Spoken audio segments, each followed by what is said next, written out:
সম্মানিত উপস্থিতি, পবিত্র রমজানের মোবারক মাস আল্লাহ রাব্বুল আলামিন এই পবিত্র রমজানের রোজা বান্দাদের উপর ফরজ করেছেন। পবিত্র কোরআনের সূরাতুল বাকারা 183 নম্বর আয়াত আল্লাহ পাক মুমিন বান্দাদেরকে বড় মহব্বত করে, আদর করে, মায়া করে রমজানের বিধান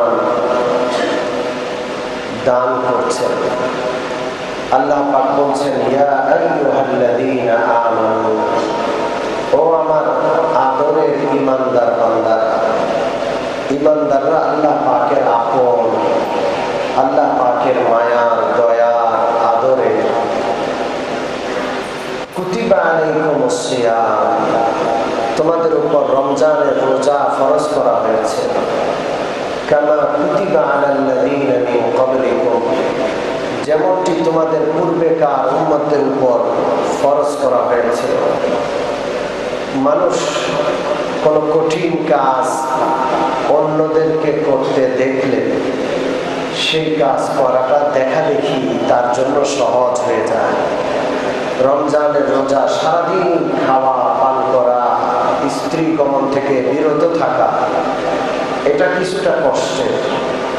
এই জন্য আল্লাহ পাক এই বিধানটা দান করার সাথে সাথে আগেকার উম্মত যে রোজা পালন করতো সেটা আল্লাহ পাক এই বান্দাদের সামনে তুলে ধরছেন, বান্দারা যেন বিষয়টাকে কঠিন না ভেবে সহজ ভাবে। সুবহানাল্লাহ।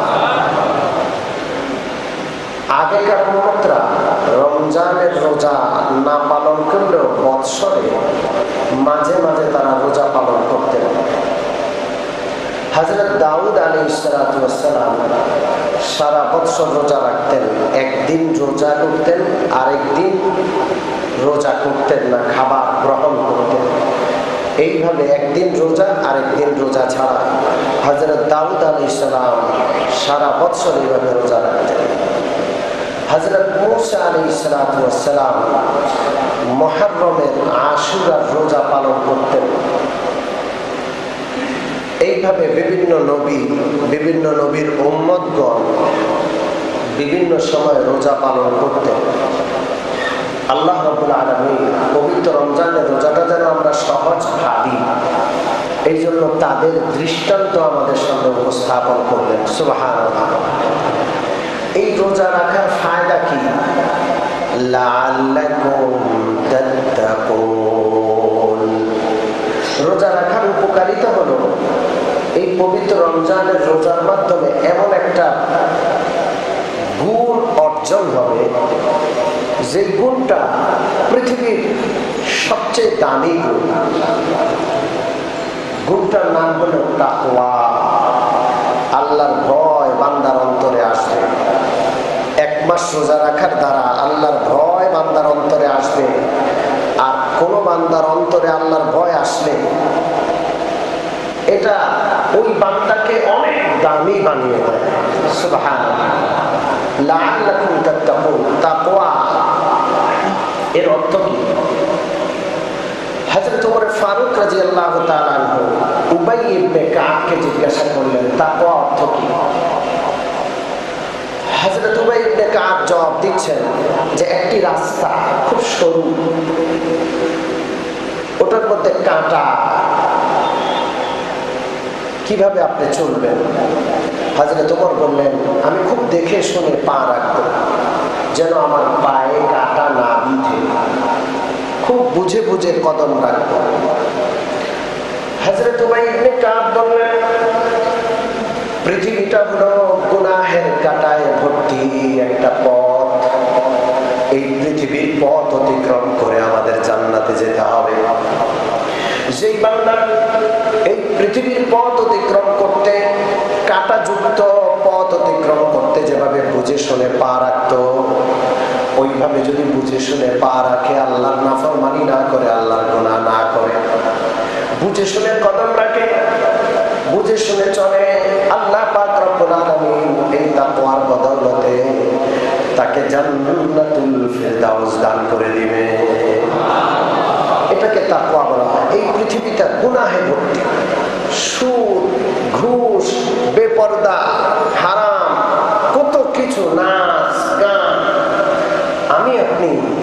জনগণ যেভাবে চলে, সবাই যেভাবে চলে সেভাবে চললাম, এমন মানসিকতা পরিহার করে খুব বুঝে শুনে চলবো, তাহলে আল্লাহ পাকের নৈকট্য লাভ, জান্নাত লাভ সহজ হবে। সুবহানাল্লাহ। এই তাকওয়া নামক গুণটা যে অর্জন হবে, এই গুণটা অর্জন হলে কি ফায়দা? ইন্না আকরামাকুম ইনদাল্লাহি আতকাকুম। আল্লাহ রাব্বুল আলামিন বলেন, দুনিয়ার মানুষ আমি আল্লাহ রাব্বুল আলামিনের নিকট সবচেয়ে বেশি নৈকট্য লাভ করে তাকওয়া নামক গুণটার মাধ্যমে। সুবহানাল্লাহ। মানুষ দুনিয়াতে সম্মানী হয় কিসের দ্বারা? কেউ টাকা পয়সার মালিক, এই জন্য অন্যরা তাকে সম্মান করে। কেউ পদের মালিক, পদবীর মালিক, ক্ষমতার মালিক, এই কারণে দুনিয়ায় সম্মান পায়। আল্লাহ পাকের কাছে টাকা পয়সার দাম নাই, পদ পদবী ক্ষমতার দাম নাই। আল্লাহ পাকের কাছে তাকওয়া নামক গুণটা হলো মূল্য। যেই বান্দার অন্তরে আল্লাহর ভয় তথা তাকওয়া আছে, আল্লাহ পাকের নিকট সে সবচেয়ে বড় সম্মান লাভ করবে। সুবহানাল্লাহ। ইন্না আকরামাকুম ইনদাল্লাহি আতকাকুম। আল্লাহ রাব্বুল আলামিন বলেন, তোমাদের মধ্যে যার অন্তরে আমি আল্লাহ রাব্বুল আলামিনের ভয় তাকওয়া যত বেশি, সে আমি আল্লাহর নিকট অত বেশি সম্মানী। সুবহানাল্লাহ। একজন বাদশা, সারা পৃথিবীর বাদশা, সমস্ত সম্পদের মালিক, তার অন্তরে তাকওয়া নাই, আল্লাহর ভয় নাই। আরেকজন ঠেলাওয়ালা, রিকশাওয়ালা, দিনমজুর, তার অন্তরে যদি আল্লাহর ভয় থাকে, তাহলে এরকম এক দুইজন নয়, কোটি কোটি বাদশার চাইতো ওই ঠেলাওয়ালা, রিকশাওয়ালার দাম আল্লাহর কাছে বেশি। এই তাকওয়া নামক গুণটা রোজার মাধ্যমে অর্জন করা, এটা হলো উদ্দেশ্য। লাআল্লাকুম তাত্তাকুন। রোজা যদি সহিভাবে পালন করা যায়, তাহলে তাকওয়া নামক গুণটা বান্দার অন্তরে হাসিল হবে, অর্জন হবে। সুবহানাল্লাহ। তাকওয়া পেলে আর কি লাভ? মুমিন মুসলমান, তাকওয়া এমন একটি গুণ, এই তাকওয়ার মাধ্যমে দুনিয়া এবং আখিরাতের সমস্ত সমস্যার সমাধান আল্লাহ রাব্বুল আলামিন দান করবেন। সুবহানাল্লাহ। কোরআনে পাকের সূরাতুত তালাক আল্লাহ রাব্বুল আলামিন বলেন, ওয়া মান ইয়াত্তাকিল্লাহা ইয়াজআল লাহু মাখরাজা। যে ব্যক্তির অন্তরে তাকওয়া আছে, আল্লাহর ভয় আছে, যত কঠিন সমস্যা হোক আল্লাহ রাব্বুল আলামিন তাকওয়ার বদৌলতে, তাকওয়ার বরকতে তার জন্য সেই সমস্যা থেকে বের হওয়ার পথ উন্মুক্ত করে দিবেন। সুবহানাল্লাহ। এমন সমস্যায় পড়তে বের হওয়ার কোনো পথ নেই, অপমান হতে হবে, অপদস্থ হতে হবে। তাকওয়া নামক গুণটা থাকলে এমন জায়গা থেকে আল্লাহ পাক এই সমস্যা বের করবেন, সে চিন্তাও করতে পারবে না। সুবহানাল্লাহ। অন্য আয়াতে আল্লাহ বলেন, ওয়া মান ইয়াত্তাকিল্লাহা ইয়াজআল লাহু মিন আমরিহি ইউসরা। যদি কোনো বান্দা তাকওয়া অর্জন করে, আল্লাহ রাব্বুল আলামিন তাকে আরেকটা সুবিধা দিবেন। অনেক সময় কাজ করতে গেলে সহজ কাজও কঠিন মনে হয়। একজনে কঠিন কাজ করে ফেলে খুব সহজে, আরেকজন সহজ কাজটাও করতে পারে না, তার জন্য সহজ কাজটাও কঠিন হয়ে যায়। কিন্তু তাকওয়া নামক এই গুণ যার ভিতরে থাকবে, যত কঠিন কাজ আছে সমস্ত কঠিন কাজগুলো আল্লাহ তার জন্য সহজ করে দিবেন। সুবহানাল্লাহ। ওয়া মান ইয়াত্তাকিল্লাহা ইয়াজআল লাহু মিন আমরিহি ইউসরা। যত কঠিন কাজ হোক, যত সমস্যাওয়ালা কাজ হোক, আল্লাহ রাব্বুল আলামিন তাকওয়াওয়ালার জন্য সেই কঠিন কাজটাকে সহজ করে দেন। সুবহানাল্লাহ। এমনকি রিজিকের ব্যবস্থা আল্লাহ পাক করে দেন তাকওয়াওয়ালার জন্য। কে করে দেন? আল্লাহ। ওয়া মান ইয়াত্তাকিল্লাহা ইয়াজআল লাহু মাখরাজা ওয়া ইয়ারযুকুহু মিন হাইসু লা ইয়াহতাসিব। আল্লাহ রাব্বুল আলামিন বলেন, তাকওয়া নামক গুণটা তুমি অর্জন যদি করতে পারো রে আমার বান্দা, আমি তোমার রিজিক এমন জায়গা থেকে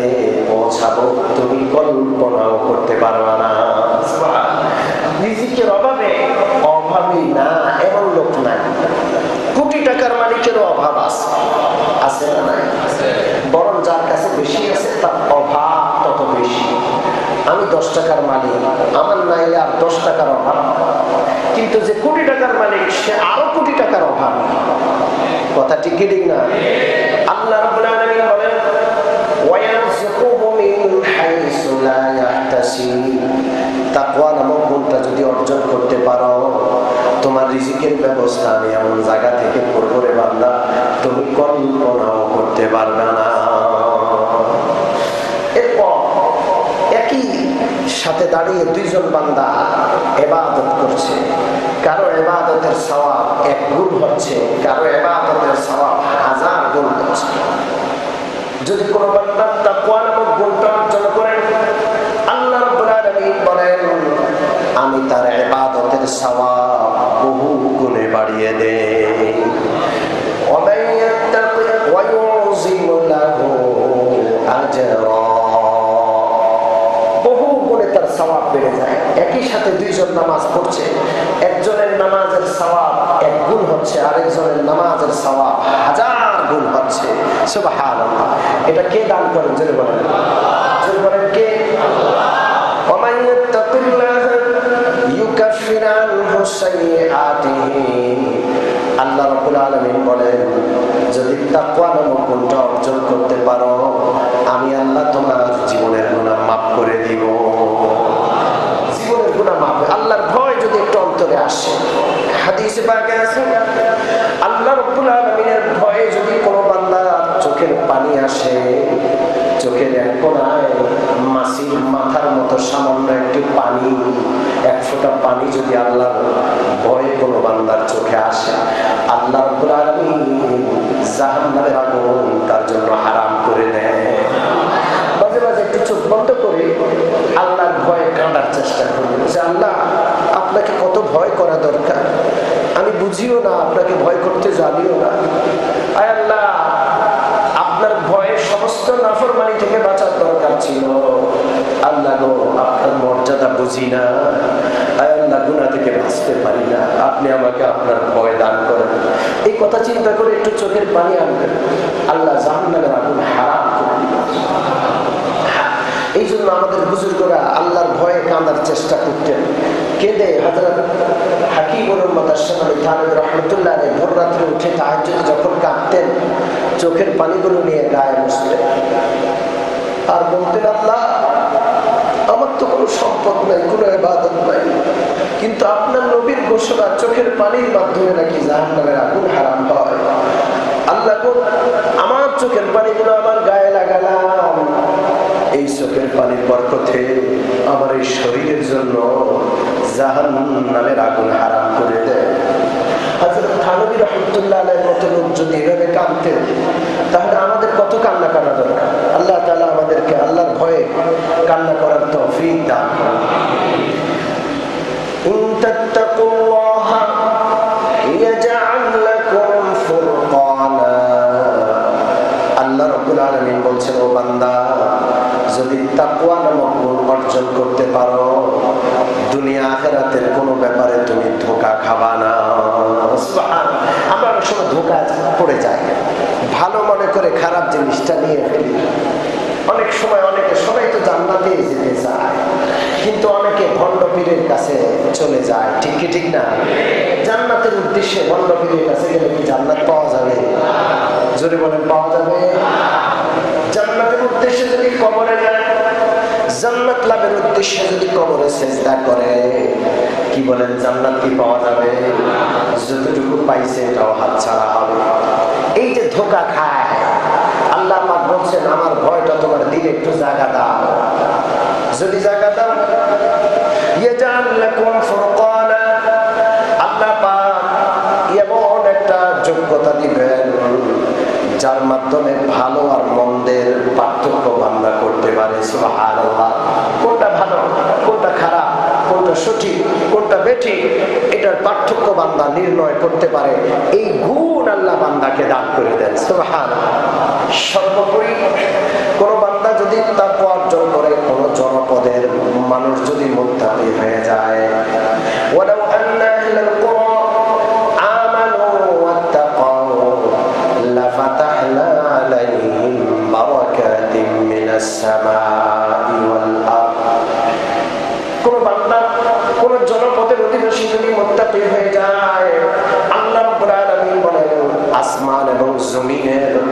যত রহমত আর বরকতের দরজা আছে আমি আল্লাহর সমস্ত রহমত আর বরকতের দরজাগুলো খুলে দিব। সুবহানাল্লাহ।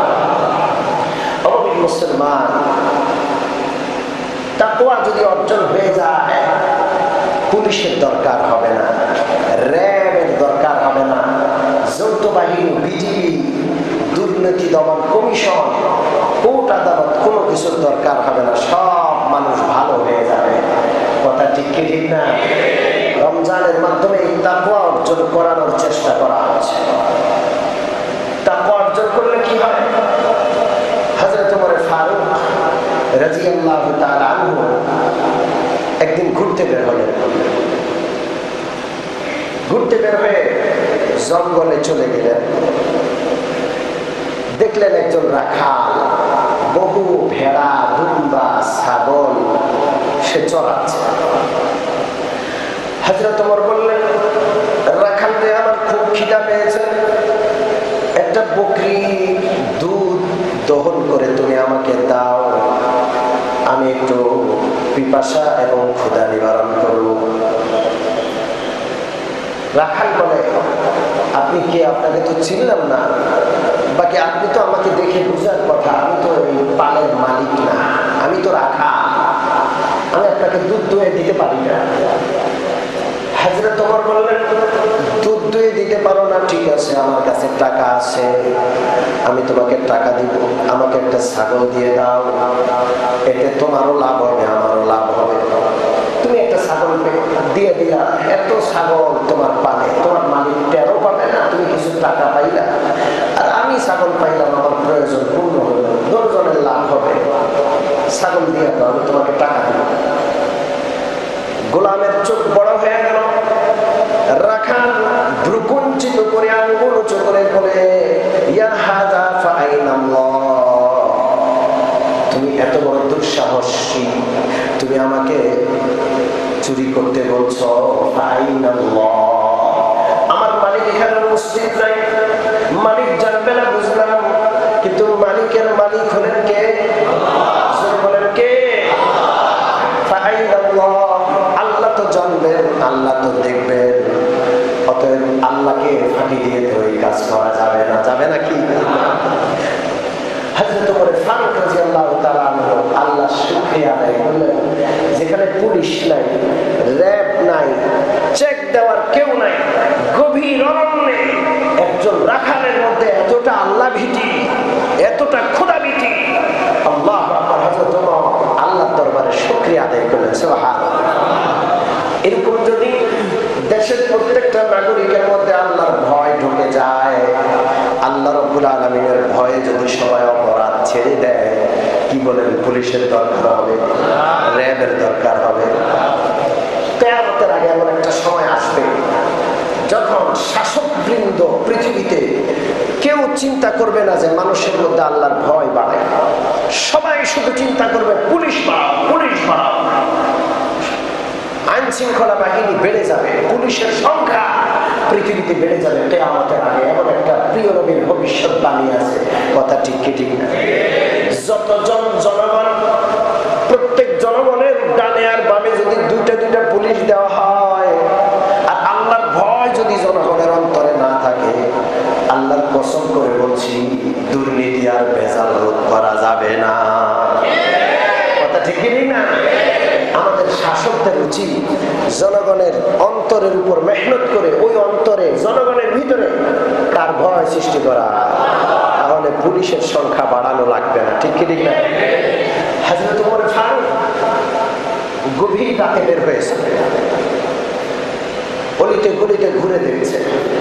শাসকদের অভ্যাস ছিল, মুসলিম শাসকদের জীবনী পড়ে, আমাদের শাসকদেরও তাদের জীবনী পড়া উচিত। মুসলিম শাসকরা কিভাবে দেশ শাসন করেছেন, আমাদের ইতিহাস বড় গৌরবোজ্জ্বল। ঠিক কি ঠিক না? আফসোস আমরা ভুলে গেছি, এই জন্য দুরবস্থা আমাদের। হযরত ওমর ফারুক গভীর রাতে বের হলেন প্রজাদের অবস্থা পর্যবেক্ষণ করার জন্য। ঘুরতে ঘুরতে দেখলেন একটা ঘরে মিটি মিটি আলো জ্বলছে। হযরত ওমরের মনে সন্দেহ দেখা দিল, কি ব্যাপার, সমস্ত মানুষগুলো ঘুমিয়ে আছে, এই ঘরে আলো কেন জ্বলছে? এই ঘরের লোক কি অসুস্থ কেউ? না হয় আলো কেন জ্বলবে? হযরত ওমর ফারুক ওই ঘরের দরজার সামনে এসে কান লাগালেন। ভিতর থেকে শুনলেন এক বুড়ি আওয়াজ দিয়ে বলছে, ও আমার মেয়ে উঠো, সকাল হওয়ার আগে আগে রাতের অন্ধকার থাকতে আমি দুধ দহন করেছি, তুমি পরিমাণ মতো দুধে পানি মিশিয়ে দাও, তাহলে দুধ আর পানি উভয়টা মিলে পরিমাণ বাড়বে, আমরা এটা বিক্রি করে আমাদের পয়সা আয় হবে, ভালো আয় হবে। বুড়িমার যুবতী কন্যা বুড়িমাকে ডাক দিয়ে বলছে, মা গো, আপনার কি জানা নাই আমিরুল মুমিনিন ওমর ফারুক রাদিয়াল্লাহু তাআলা আনহু দুধে পানি মিশাতে নিষেধাজ্ঞা জারি করেছেন, খাদ্যে ভেজাল দিতে নিষেধ করেছেন, অতএব এই অন্যায় কাজ করা যাবে না। বুড়িমা বলে, ওমর ফারুক ঘুমিয়ে আছে, ওমর ফারুকের পুলিশরাও এখন ঘুমিয়ে আসে, কেউ দেখবে না, রাতের অন্ধকার থাকতেই কাজটুক করে ফেল। বুড়িমার কথার জবাবে যুবতী কন্যা উত্তর করলো, আমার মা, ওমর ফারুক আমিরুল মুমিনিন ঘুমাতে পারে, ওমর ফারুকের পুলিশ বাহিনী ঘুমাতে পারে, ওমর ফারুকের মালিক আমার আপনার মালিক আল্লাহ। ওই আল্লাহ তো ঘুমান না। আল্লাহু লা ইলাহা ইল্লা হুয়াল হাইয়ুল কাইয়্যুম লা তাখুযুহু সিনাতুন ওয়ালা নাওম। আল্লাহ হলেন চিরঞ্জীব, আল্লাহ হলেন চিরঞ্জীব, আল্লাহ ঘুমান না। লা তাখুযুহু সিনাতুন ওয়ালা নাওম। আল্লাহ রাব্বুল আলামিনের ঘুম নাই, তন্দ্রা নাই, আছে নাকি তন্দ্রা? ওমর ফারুক দেখেন না, ওমর ফারুকের পুলিশ বাহিনী দেখে না, কিন্তু আল্লাহ রাব্বুল আলামিন তো দেখেন। এই অন্যায় কাজ আমি করতে পারবো না। আর কারোর ভিতরে যদি আল্লাহর ভয় থাকে, রাতের অন্ধকারে গহীন জঙ্গলেও সে আল্লাহর নাফরমানি করতে পারে না। তাকওয়া আছে বইয়ের ভিতরে। হযরত ওমর ফারুক তার কি মূল্যায়ন করলেন?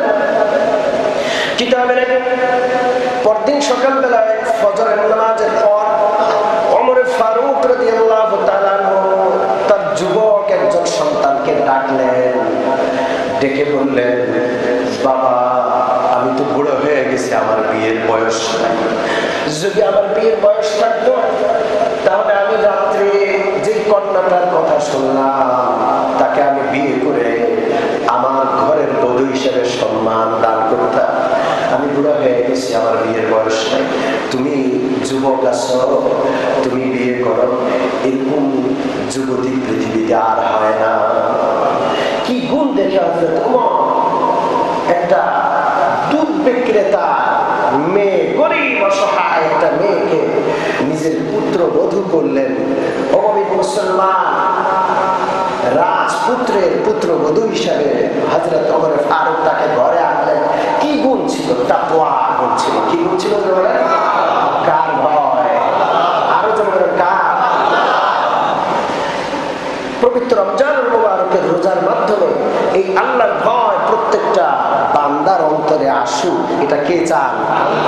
লাআল্লাকুম তাত্তাকুন। আল্লাহ রাব্বুল আলামিন বলছেন, যেন তোমরা মুত্তাকি হতে পারো, পরহেজগার হতে পারো। মুত্তাকি যদি হতে পারো তাহলে পৃথিবীতে এবং আখিরাতে, দুনিয়া আখিরাতে কোনো চিন্তা নাই। ঠিক কি ঠিক না? যত সমস্যা আছে সমস্ত সমস্যার সমাধান তাকওয়ার মধ্যে রয়েছে। আল্লাহ যেন পুরা দেশবাসী মুসলমানকে, পুরা পৃথিবীবাসী মুসলমানকে রমজানের বরকতে তাকওয়া অর্জন করার তৌফিক দান করেন। যারা বলেন আমিন। রমজানের রোজা রাখলে আখিরাতের সমস্যার সমাধান হবে। হাদিসে পাকে আছে, বিশ্ব নবী বলেন, মান সামা রমাদানা ঈমানান ওয়া ইহতিসাবা গফিরা লাহু মা তাকদ্দামা মিন যামবি।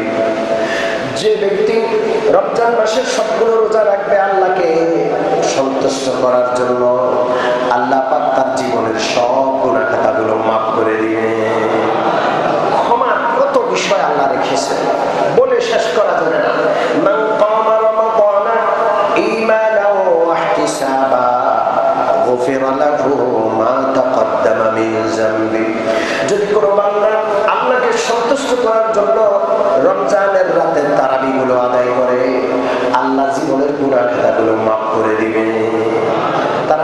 পড়বো তো ইনশাআল্লাহ?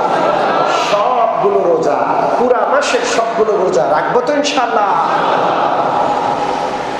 এরপর রমজান মাসে যদি কোনো ব্যক্তিকে ইফতার করানো হয়, আল্লাহ জীবনের গুনাহ মাফ করে দেন। সুবহানাল্লাহ। মান ফাত্তারা সাইমান কানা মাগফিরাতান লিযুনুবিহি। যদি কোনো রোজাদার বান্দাকে কেউ ইফতার করে, আল্লাহ পাক তার জীবনের গুনাহ মাফ করে দেন।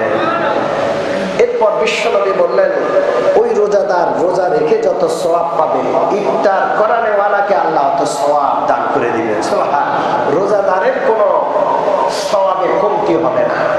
সাহাবারা শুনে আশ্চর্য হয়ে বললেন, ও আল্লাহর নবী, আমরা তো গরিব মানুষ, একজন ব্যক্তিকে পেট পুরে ইফতার করানোর সামর্থ্য আমাদের নাই। বিশ্বনবী বললেন, পেট ভরে ইফতার করানো লাগবে না, একটা খেজুর যদি খাওয়াও, এক ঢোক পানি খাওয়াও, এক ঢোক দুধ পান করাও, আল্লাহ পাক এই সওয়াব তোমাকে দান করে দিবে। রমজান মাসে যে কোনো আমল করলে সওয়াব বহু গুণে বেড়ে যায়। বুখারী মুসলিমের হাদিস। قال الله تعالى قل قال رسول الله صلى الله عليه وسلم كل عمل ابن آدم يضاعف الحسنة بعشر أمثالها إلى 700 ضعف। বিশ্বনবী বলেন, বান্দা যদি কোনো নেক আমল করে, আল্লাহ রাব্বুল আলামিন কমপক্ষে 10 গুণ সওয়াব দান করেন। সুবহানাল্লাহ। কারো যদি নিষ্ঠা আল্লাহকে সন্তুষ্ট করার উদ্দেশ্য হয়, 10 গুণ থেকে বাড়তে বাড়তে 700 গুণ পর্যন্ত সওয়াব বাড়ায়া দেন। কে? ইল্লা সাওম। আল্লাহ রাব্বুল আলামিন এর নবী বলেন, শুধুমাত্র রোজা। আল্লাহ পাক বলেন, ফাইন্নাহু লি ওয়া আনা আজজি বিহি। রমজানের রোজাটা বান্দা একমাত্র আল্লাহকে সন্তুষ্ট করার জন্য রাখে। এই জন্য আল্লাহ পাক রোজার বদৌলত, রোজার পরিবর্তে যে সওয়াব, এটার কোনো সংখ্যা নাই, এটা আল্লাহ নিজ হাতে দান করবেন। সুবহানাল্লাহ। কে দান করবেন? আল্লাহ। রোজার সওয়াব আল্লাহ নিজ হাতে দান করবেন। কারণ রমজানের রোজাটা কার জন্য? জোরে বলেন, কার জন্য? নামাজ মানুষকে দেখানোর জন্য অনেকে নামাজ পড়তে পারে, হজ আদায় করে মানুষকে দেখানোর জন্য। এমনটা বলতে হয় কি হয় না? নামের শুরুতে রাজনীতিবিদ হাজি লাগাবে, এই জন্য হজ করেছে। দুনিয়ার আকাম, দুনিয়ার কুকর্ম সব করে, এরকম হাজি আছে না নাই? আছে, বহু আছে। তো হজ মানুষ মানুষকে দেখানোর জন্য করে, কিন্তু পবিত্র রমজানের রোজা একমাত্র কার জন্য হয়? আল্লাহ। রমজানের রোজা যদি আল্লাহর জন্য না হয়, তাহলে রোজা রাখার দরকার হয় না। ঘরে একান্তে খাবার আছে, ঘরে পানিও আছে, একান্তে ঘরে অবস্থান করা অবস্থায় সে রোজা ভেঙেও ফেলতে পারে। ঠিক কি ঠিক না? সারাদিন না খেয়ে পানির কষ্ট, খাবারের ক্ষুধার কষ্ট, এগুলো একমাত্র কার জন্য? এই জন্য আল্লাহ সাক্ষী দিচ্ছেন, তুমি রোজা রাখছো, নিশ্চয় আমার জন্যই রাখছো, অতএব রোজার প্রতিদান কে দিবেন? বাদশাহ হারুন আর রশিদের দরবারে এক বুড়ি এক বোতল নিয়ে গেছে। বোতল, তার একটু তেল দরকার, বাতি জ্বালানোর জন্য তেল নাই ঘরে। ছোট্ট একটা বোতল নিয়ে হারুন আর রশিদ বাদশার দরবারে গেছে। বাদশাহ, জানাবো না আমার ঘরে বাতি জ্বলছে না তেলের অভাবে, একটু তেল দিলে আমি ঘরে বাতি জ্বালাতে পারি। খলিফা হারুন আর রশিদ রাহমাতুল্লাহ মন্ত্রী মহোদয়কে ডেকে বললেন, মন্ত্রী মশাই, এই বুড়ি একটা বোতল নিয়ে আসছে তেলের জন্য, আপনি এই বুড়িকে কয়েক ড্রাম তেল দান করে দিন। কয়েক ড্রাম। মন্ত্রী বাদশার কথা অনুযায়ী তেল দান করলো, কিন্তু এসে জিজ্ঞাসা করলো, জাহাপনা, আপনার কাছে সে একটা বোতল নিয়ে আসছে, আপনি বোতল ভর্তি তেল দিলে তো সে খুশি, আপনি কয়েক ড্রাম কেন দিতে গেলেন শুধু শুধু? খলিফা হারুন আর রশিদ বললেন, তুমি আমার মন্ত্রী হওয়ার অযোগ্য, তুমি বুঝো না একটা সহজ কথা। এই ফকির মিসকিন মহিলা তার শান অনুযায়ী সে চাইতে আসছে, সে একটা বোতল নিয়ে আসছে, এতটুকুই তার চাওয়া, কিন্তু আমি তো বাদশাহ, আমি আমার শান অনুযায়ী দিতে হবে। ঠিক ঠিক না? ফাইন্নাহু লি ওয়া আনা আজিজি বিহি। রোজা আমরা আল্লাহর জন্য রাখছি, রোজার প্রতিদান আল্লাহ, যত বড় খোদা, যত বড় মালিক তিনি তার শান অনুযায়ী আমাদের প্রতিদান দিবেন ইনশাআল্লাহ। এই জন্য রমজানের রোজাগুলো রাখবো তো ইনশাআল্লাহ। আল্লাহ পাকের কাছে আমরা প্রতিদান চাই, আল্লাহ যেন তার শান অনুযায়ী আমাদের রোজাগুলোকে ভুল ত্রুটি মুক্ত করে কবুল করে তার শান অনুযায়ী আমাদের প্রতিদান দান করেন। আমিন। আলহামদুলিল্লাহি রাব্বিল আলামিন।